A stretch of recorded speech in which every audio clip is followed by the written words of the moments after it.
The following blog is kind of an elaboration and extension of a previous one I made quite a while ago. You can find a link to it in the actual written blog. Both attempt to explain what exactly is going on in the mind of what we know as social justice warriors, libtards, or as I call them, RIPs.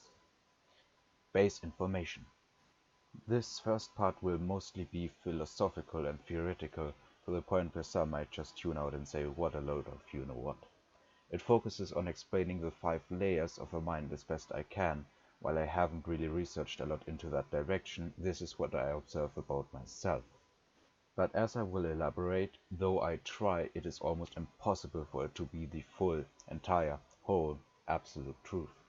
It is also very likely that in millennia of philosophy others will have gone the same or similar ways before. As far as I can tell, there are 5 layers that make up the core beliefs, values, and convictions of social justice warriors, as well as every last normal human being on this planet, though of course the content and thickness of these layers may differ. We have, from the out to the inside, the distorted image, private knowledge, self-perception, protective ignorance, and core truth. There is a reference image embedded in the blog. Many may now correctly suspect what these layers represent. I assume a lot of people instinctively know this without realizing and manage how their layers interact not on an intellectual but an instinctive basis. It's similar to how we know what angle and thrust to apply to a ball when throwing it towards another person, factoring in gravity, distance, speed, while most of us don't know the math behind it. Layer 1. Distorted image. This would be described as what we think we look to others, the image we think we hold among our peers. Various distorted images exist for different people.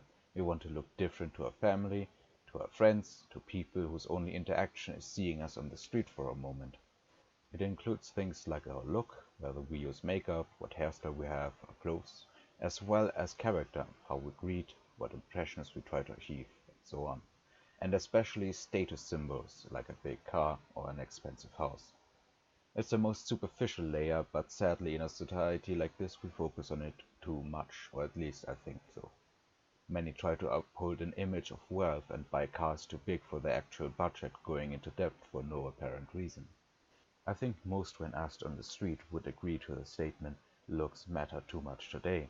But then I also suspect most of them would a minute after return to putting on toxic makeup harming their skin to be congratulated on their looks, and undergo some meaningless but costly surgery, getting breast implants to up their sexiness and get the date for the night.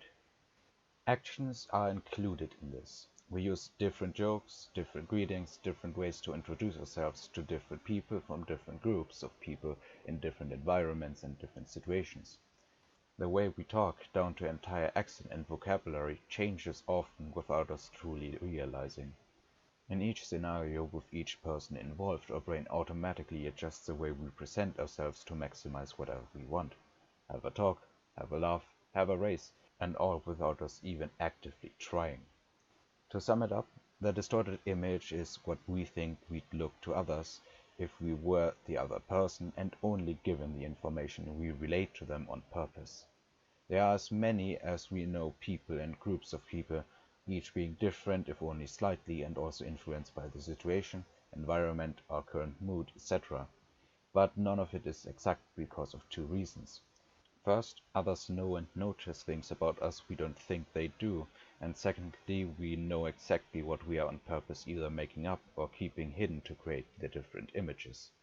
This brings us to the second layer. Layer 2. Private knowledge. This is attributes we know we didn't supply to others combined with what we added on purpose, both to create various distorted images. To say it simple, it is our knowledge both what we did and didn't do to make us look a certain way in a certain situation to a certain person or group. It can be described as simple as that. The me filtered through private knowledge equals a distorted image. All the actions described in the distorted image are part of this layer. Nobody supplies all information to everybody at all times. With some friends in the backyard we smoke pot, but we don't want our strict parents to know that. As a child with schoolmates we leave a bag of poo on the principal's doorstep laughing, but we'd never want him to know it was us. And of course, every boy or girlfriend is the only one with everyone. There isn't much more to say about private knowledge. It's simply a membrane that filters real us in different ways to create various distorted images. Filters like this overlap and mix and create a wide spectrum. But there's always misinformation. First, again, others know and notice things we thought we hid from them or are under wrong impressions of us, from what others tell, from lies, etc., with the faulty private knowledge producing an imperfect distorted image. Secondly, we don't actually see us the way we really are. Layer 3. Self-perception. This is what we think we really are. Our characteristics, our knowledge and intelligence, our wisdom, our strengths and weaknesses, etc. This is how we would describe ourselves to someone else without the private knowledge, which due to our very nature as humans we couldn't even do if we tried. As everywhere else so far, things aren't as they seem. We have distorted view on ourselves just as we distort ourselves to create various distorted images to others. It's normal for people to have a healthy assessment on who and what they are, but who of us can truly say that they give themselves always the exactly deserved amount of credit in all things? We have certain skills and talents, we have certain things we can show to others, but we also know some of it was luck, some of it we asked others how to do, and everyone is the fruit of their teachers. Imagine this. An artist and a programmer meet, get drunk, and boast. The artist brags about how he created this wonderful statue and explains all its facets, their meaning, and how they create a beautiful whole, with the programmer simply thinking, wow, this is so much hot air for nothing useful.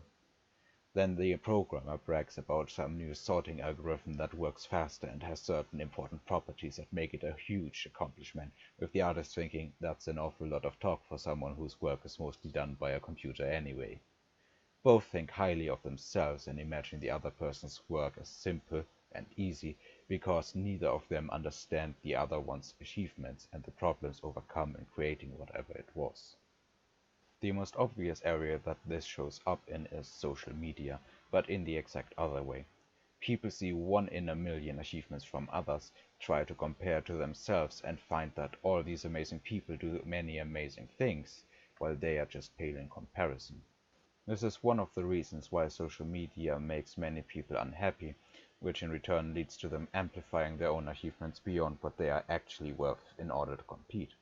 This then incites others to do the same and simply raises a general noise, just like a herd of peacocks trying to surpass each other's exaggerations. Those who simply can't keep up are left behind to feel bad about themselves.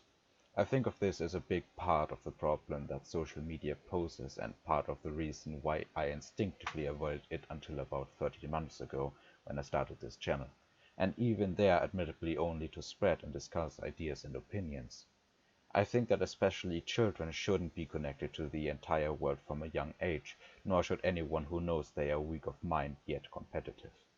People who are steadfast and truthful in their character can use social media however they see fit, without succumbing to its detrimental effects.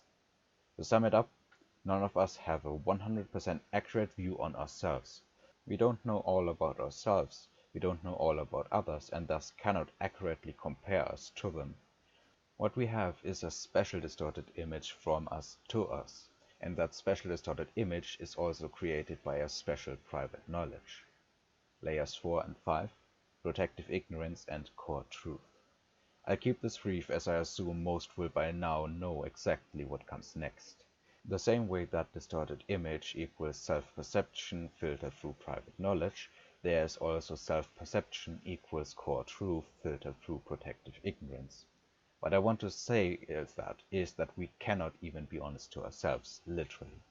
There are things we do and ways we act we do not even notice, but also things we don't want to admit to ourselves.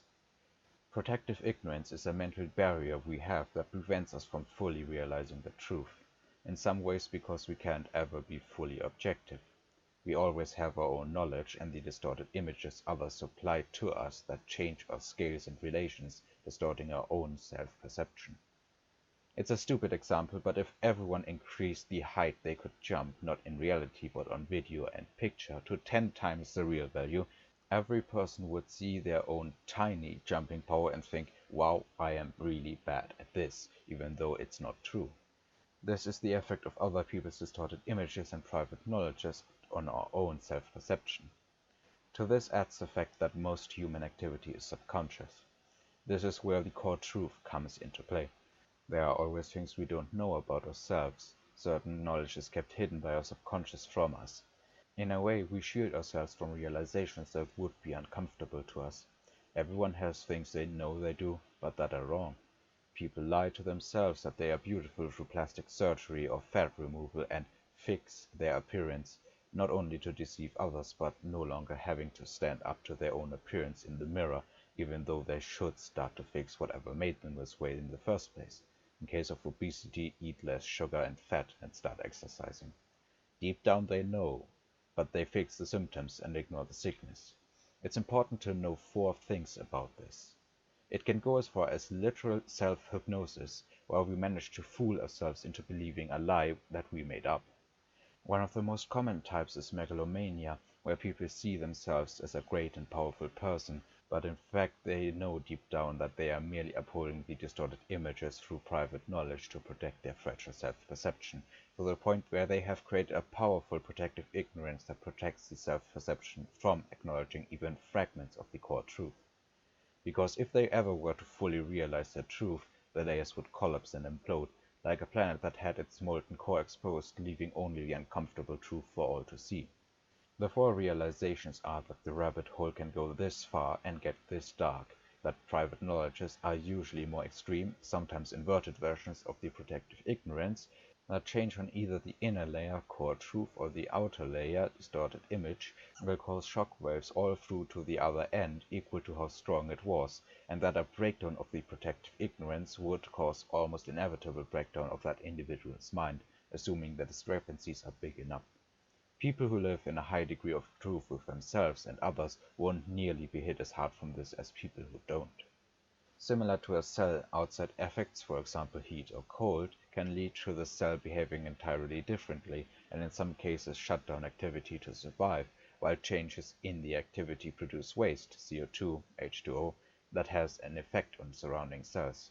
And in another way similar to Plato's cave theory, which I partially used as an inspiration for this. We cannot ever get the whole truth, but we can get closer to it. But exposed to the truth entirely, we'd be blinded and have to retreat. Conclusion. Going back to what I said at the very start, that this likely isn't absolute truth, if you listened until here, you know why. Because all of this is my very own subjective analysis. Most of it is self-observation, so take it as that and add if you have different opinions or more information. It is likely that in the thousands of years that people have thought about the inner workings of the human mind, many others will have come to similar or partially similar and connected theories. The only other inspiration I know I used was some ancient Chinese philosophy about 3 faces we show to others, to our family, and to ourselves, if I remember correctly, but it's been a long time since I saw that put into a meme and scrolled past it. Still, I think it's an accurate representation of the human mind. The next part will focus on how the layers are made up inside what we call social justice warriors. I will explain why they act the way they do, and I'll try to find some ways to wake them up, which, as the title suggests, may involve drilling into their mind and exposing the core. I would have talked about this now, but the theory behind it alone was more than enough for an entire blog. If you have criticism or praise, but more importantly any information to share or suggestions to make, feel free to write them into the comments.